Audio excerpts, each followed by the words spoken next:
Bom dia a todos, pessoal. Nós vamos ler hoje no livro de Atos, capítulo 2, versículo 14, diz assim: Pedro, porém, pondo-se em pé com os 11, levantou a sua voz e disse-lhes.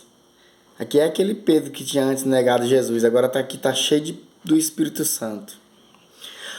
Disse-lhes: Homens judeus e todos os que habitais em Jerusalém, seja-vos isto notório e escutai as minhas palavras.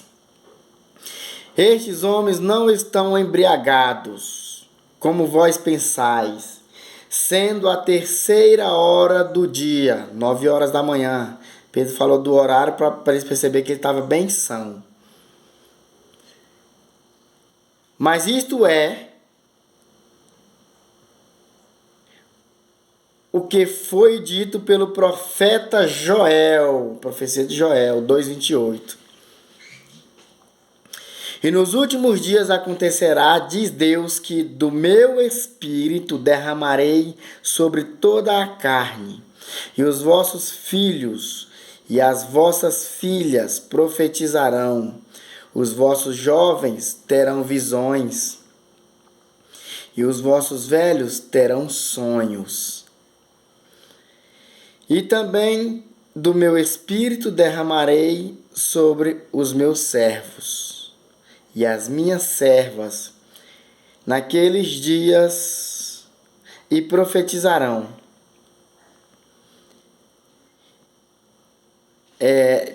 Aqui um detalhe, eu vou só explicar isso aqui rapidinho e a gente continua lendo. Aqui ele diz que e nos últimos dias acontecerá, diz Deus, que do meu espírito derramarei sobre toda a carne. Aqui nesse momento, os discípulos tinham recebido do Espírito Santo de Deus e estavam falando em línguas diferentes, conforme o Espírito lhe concedia que falava. Isso foi notado porque lá havia pessoas de outros países que falavam em outras línguas. E aqueles homens galileus não estudados estavam falando, eles, como é que nós ouvimos eles falar na nossa mesma língua que nós? E aí um dizia zombando, eles estão bêbados, estão embriagados, porque estão falando assim. Aí Pedro disse, não, estão embriagados não, agora é a 3ª hora do dia, 9 horas da manhã. Isso aqui é a promessa que Deus prometeu através do profeta Joel, que nos últimos dias derramarei do meu espírito sobre toda a carne. E aí, e nos últimos dias acontecerá, diz Deus, que do meu espírito derramarei sobre toda a carne, e os vossos filhos e as vossas filhas profetizarão, os vossos jovens terão visões, e os vossos velhos terão sonhos. Um detalhe, gente, para a gente saber discernir os espíritos, porque tem muita gente diz que falando em língua, e hoje existe língua de todo jeito, né? Mas é bom a gente saber discernir os espíritos. Como, rapaz? Como? Através a luz da palavra de Deus, viu? Tem que ter a luz da palavra de Deus, que a Bíblia diz claramente, meus irmãos, a Bíblia diz claramente que existe ordem e decência nos cultos, ordem e decência. Que quando uma pessoa fala em língua, isso é nos ensinado na igreja, que haja profecia, que haja intérpretes, ou que aquela pessoa que fala em língua, que ele ore, para que Deus dê, além do dom de falar em língua, que Deus lhe dê o dom também de interpretar, para que a igreja seja edificada, para que não haja bagunça na igreja, senão todo mundo falar em língua, quem é que vai entender o que Deus está querendo transmitir? Existe língua, assim, eu creio sim que existem pessoas que falam em língua, mas eu creio também que existem muitas pessoas que usam disso pra, sei lá, gente, pra se autopromover, alguma coisa do tipo. Mas enfim, eu não quero entrar muito nesse detalhe, mas só para vocês entenderem que existe sim o falar em línguas e é dito por Deus, mas com ordem e decência. E aqui o que eu quero dizer também sobre visões, gente. Não é toda visão que é de Deus, entendeu? Tem sonho também que é de Deus. Como o apóstolo Paulo uma vez ia indo para uma cidade e o Espírito Santo impediu ele. Apareceu para ele em sonho. Falou, você não vai para essa cidade agora, você vai pregar em outro lugar. E a Bíblia diz, e eles foram impedidos pelo Espírito de seguir para tal destino, o Espírito Santo conduziu ele para Macedônia, lá onde ele salvou bastante alma. Então, e vocês lembram que Jesus no deserto também, Maria e José estavam no deserto? O Espírito aparecia muitas vezes em sonho para eles. Em sonho para eles. Parecia em sonho para José, dizendo: olha, já pode voltar lá para o Egito, que aquele que procurava matar Jesus já é morto, que é Herodes, pode voltar. E Deus aparecia em sonho para eles. Em Jó, eu me esqueci o capítulo agora, mas no livro de Jó, está escrito que Deus dá o sonho para o homem para livrar a alma dele da sepultura. A Bíblia diz que Deus não deixa nada acontecer com ninguém sem antes avisar, entendeu? Deus usa um pregador, Deus usa um sonho. Deus não deixa nada acontecer nem comigo nem contigo sem antes avisar. E assim é Deus. Porém, também não é todo sonho que a gente deve dizer que foi Deus que deu, não. Não é todo sonho, porque a Bíblia diz que nosso Deus não é Deus de confusão. Quando Deus te dá um sonho, pode ter certeza que você vai saber que foi de Deus, que é bem claro, é um alerta bem claro. Claro, porque Deus não é Deus de confusão. Também não é nem todo sonho que a gente deve crer. Porque eu também eu tenho, de vez em quando eu tenho uns pesadelos que eu sei que não é de Deus. Exemplo aí, muitas vezes já sonhei enricando, você também não já sonhou achando dinheiro e nunca achei. Então nem todo sonho, gente, é de Deus. Nem todo sonho é de Deus. Então, o que nós devemos acreditar então, irmão Laílson? Acredite na palavra de Deus, acredite na palavra. Aí você sonha morrendo, não fique com medo não. Às vezes é só o inimigo querendo te colocar medo, entendeu? Às vezes pode ser Deus também te alertando, mas acredite mesmo para você não errar de jeito nenhum na palavra. Acredite na Bíblia, viu? Na Bíblia, a Bíblia não erra. Não erra. É a profecia melhor. Não precisa não tem profecia melhor que como Deus diz. Deus diz assim, Deus diz como? Deus diz: passará o céu e a terra, mas a minha palavra jamais passará. E aqui vamos continuar a leitura, que eu vou tentar ser rápido. Aqui, então, até aí nós já entendemos, né? E também do meu espírito derramarei sobre os meus servos, não é para todo mundo Deus derrama o espírito, não é para servo. E as minhas servas naqueles dias e profetizarão, entendeu? E farei, agora essa parte, aí ó, e farei aparecer prodígios e sinais. Não, e farei aparecer prodígios em cima no céu e sinais embaixo na terra. Sangue, fogo e vapor de fumaça. O sol se converterá em trevas e a lua em sangue antes de chegar o grande e glorioso dia do Senhor. Estou lendo Atos capítulo 2, viu gente? Atos capítulo 2, comecei a partir do versículo 14. Veja bem, gente, a primeira parte dessa profecia já se cumpriu, que o apóstolo Pedro está falando aqui, cheio do Espírito Santo, e dizendo: olha, aqui não está ninguém bebo, não. Aqui é a profecia do profeta Joel, que disse que nos últimos dias ele derramará do seu Espírito sobre toda a carne. E aquele que crê no Senhor, né? Ó, aí depois que essa primeira parte da profecia já cumpriu. No dia de Pentecostes, Deus derramou o Espírito sobre eles lá, onde eles começaram a falar em línguas, né? Começaram a falar em línguas, e o povo, que povo é esse? Estão falando em língua, nas nossas línguas, falando das coisas de Deus, das maravilhas de Deus. Essa parte dessa profecia já se cumpriu. Foram os discípulos do apóstolo todos cheios do Espírito Santo, né? Agora vem a segunda parte da profecia, que é essa, né? E farei aparecer prodígio em cima no céu e sinais embaixo na terra, sangue, fogo e vapor de fumaça. O sol se converterá em trevas e a lua em sangue, antes de chegar o grande e glorioso dia do Senhor. Isso vai acontecer, meus irmãos. Pode esperar. Se a primeira parte aconteceu, a segunda vai acontecer. Eu disse agorinha, que Jesus disse na palavra dele: pode passar o céu e a terra, mas as minhas palavras não passarão, né? Eu ouvirei guerra, de rumores de guerra. Nós tem pandemia, enfermidade, né? Pragas, fome, peste, terremoto, entendeu? E vamos para frente. E acontecerá que todo aquele que invocar o nome do Senhor será salvo. Vou continuar. Homens israelitas, Pedro, aqui é Pedro. Homens israelitas, escutai estas palavras. A Jesus, olha o homem que tinha negado Jesus com a autoridade que o homem cheio do Espírito. Olha como é que um homem cheio do Espírito Santo de Deus fala. Ele fala assim, ó. Homens israelitas, escutai estas palavras. A Jesus Nazareno, um homem aprovado por Deus entre vós, com maravilhas, prodígios e sinais que Deus por ele fez no meio de vós, como vós mesmos sabeis, vocês viram, a este que vos foi entregue pelo determinado conselho e presciência de Deus, tá tudo sob controle, meu irmão. Não pensa que tem nem um fio de cabelo fora do lugar, não. Tá tudo sob controle. A este que vos foi entregue pelo determinado conselho e presciência de Deus, prendestes, crucificastes e matastes pelas mãos de injustos, viu? Viu, meu irmão? O homem cheio do Espírito Santo de Deus, ele fala a verdade. Doa quem doer, ele fala a verdade. Pedro aqui estava falando para os escribas e fariseus que estavam a favor da morte de Jesus, que mataram Jesus. Ele diz, a este que vós entregaste, vocês que entregaram eles. Como quem diz, bando de covarde, né?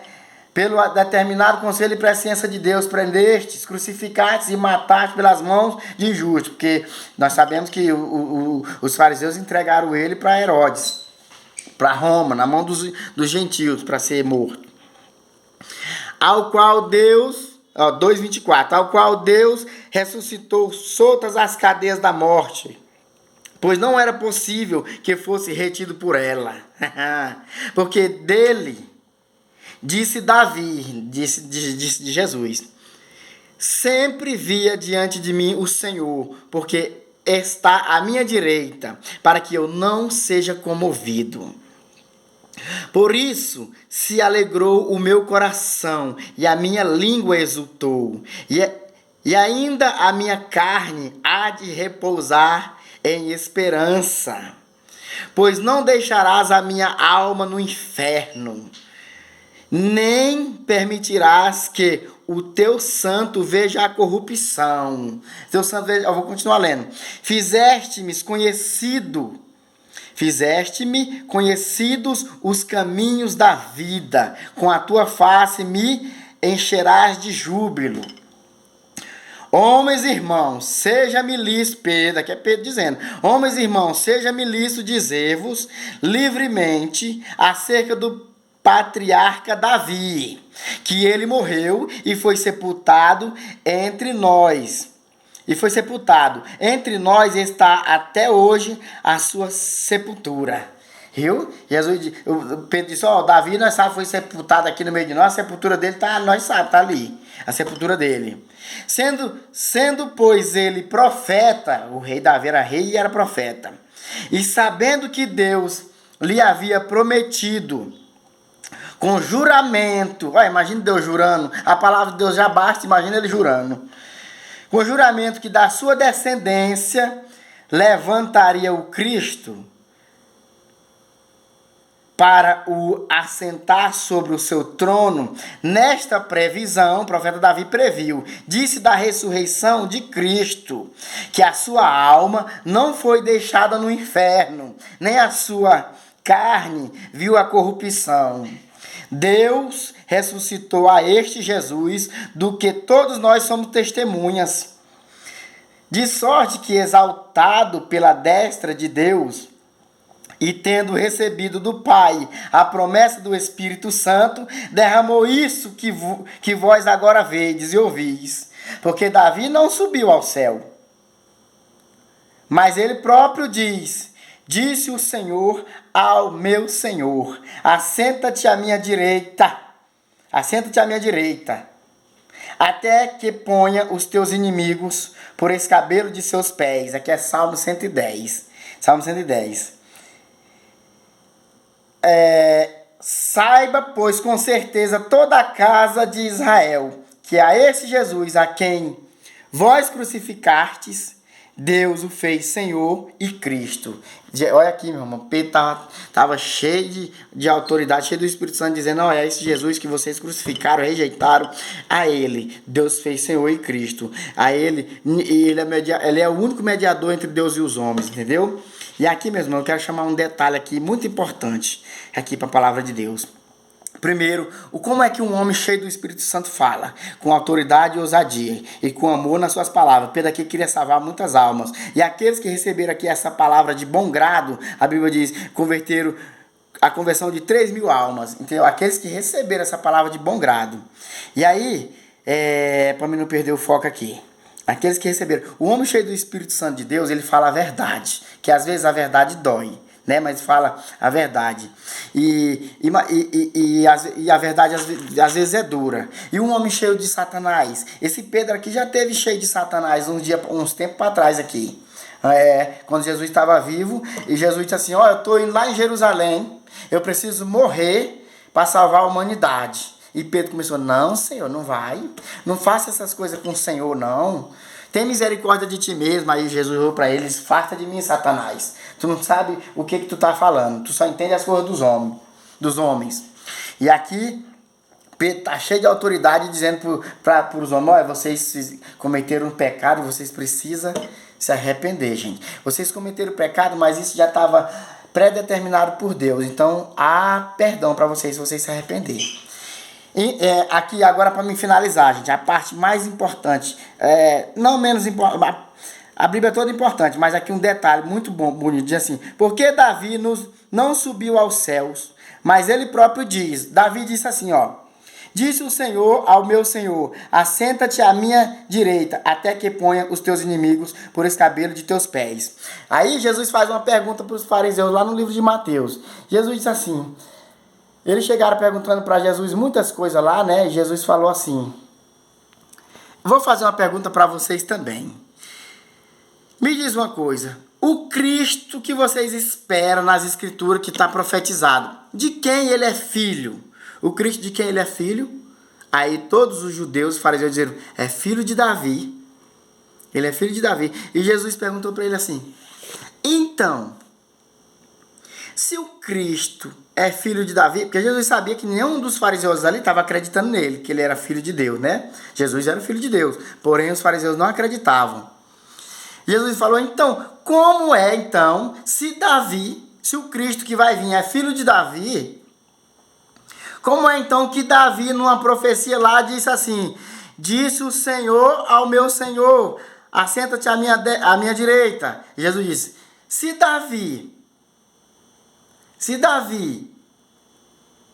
o Cristo é filho de Davi, como é então, vocês lêem a Bíblia, vocês sabem, vocês já leram essa passagem, ele falando para os escribas. Como é então que Davi chama ele de Senhor? Sendo que o Cristo que vai vir é filho de Davi. E realmente, a Bíblia diz que é filho de Davi, meus irmãos, porque Jesus Cristo é da descendência de Davi, entendeu? É da descendência de José e Maria, veio da descendência da tribo de Judá, por isso ele é descendente de Davi. E assim, por isso que ele é chamado, as pessoas quando Jesus curava, ele dizia, filho de Davi, tem compaixão de mim. Vocês sabem, né? Então, aqui, Jesus diz para ele, então, se o Cristo que vai vir, o Messias prometido, é filho de Davi, como é que o Davi chama ele de Senhor? Dizendo, disse o Senhor ao meu Senhor. Disse o Senhor ao meu Senhor. Disse Deus a Jesus, né? Como que é? Disse Deus a Jesus. Deus disse para Jesus, assenta à minha direita, até que eu ponha os teus inimigos por escabelo de teus pés. Os teus inimigos por escabelo de teus pés. Entendeu? Aí eles ficaram sem responder, que ele não sabia responder, primeiro porque eles não acreditavam. Jesus disse, como é então, se o Cristo é filho de Davi, como é que o próprio Davi chama o Cristo de Senhor? Sendo que o Cristo é filho de Davi. Eles bugaram a mente deles. E a resposta para isso, sabe o que é, meus irmãos? A resposta para isso é uma só. É que nós temos que acreditar na trindade de Deus. A trindade. Deus, o Deus Pai, o Deus Filho e o Deus Espírito Santo. É por isso que disse o Senhor, Jesus Cristo é tanto filho de Deus, Jesus Cristo era tanto descendente de Davi na carne, né? Jesus era da tribo de Judá, como Jesus também era Senhor, Rei dos Reis e Senhor dos Senhores, diz a Bíblia. É por isso que os fariseus não souberam responder essa pergunta, porque eles não aceitavam Jesus como Senhor, né? Eles eram hipócritas, eles não aceitavam Jesus como Senhor. Então, a resposta para essa pergunta era essa. Jesus perguntou, se o Messias, Cristo prometido, que vai vir, é da descendência de Davi, é filho de Davi, como é que Davi chama ele de Senhor? A resposta tinha que ser: é porque ele é o Filho de Deus. O Messias prometido é o Filho de Deus. Por isso ele é Senhor. E assim era Jesus. Amém, meus irmãos? Por isso que eles não aceitaram. Eles não aceitaram a resposta de... Eles não acertaram a resposta porque eles não tinham Cristo como Senhor, né? Então essa é a resposta. E aí, para concluir, é assim, meus irmãos. Nós sabemos que as profecias de Deus estão se cumprindo a cada dia na nossa vida, debaixo do nosso nariz. A Bíblia também diz: meus filhos, não seja como um cavalo. Como um cavalo que para ele aprender as coisas tem que botar um cabresto. Deus quer que nós aprendamos facinho. Que às vezes, quando Deus quer ensinar, ele quebra. Ele quebra, igual quando o amansador vai amansar um burro brabo, ele quebra. Quanto mais duro a gente se fizer, Deus quebra porque Ele ama. A Bíblia diz que Deus corrige aquele que Ele ama. Então, não vamos ser como cavalo não, gente. Vamos pedir a Deus sabedoria. A Bíblia diz que quem tem sabedoria pede a Deus que Ele dá. Vamos pedir sabedoria a Deus, que Ele vai fazer nós entender a palavra dEle. A Bíblia diz que o temor do Senhor é o princípio da sabedoria. Quem teme a Deus, meu filho, está com a mão na sabedoria. Para mim, a pessoa pode ser cientista, médico, tudo que ele for, advogado, mas se ele não tiver o temor de Deus, ele não é sábio. Então, ele tem que ter primeiro o temor de Deus e depois ele pode buscar essas outras coisas. Mas primeiro, a mente, o reino do céu. Amém? Deus abençoe você e toda a sua família em nome de Jesus.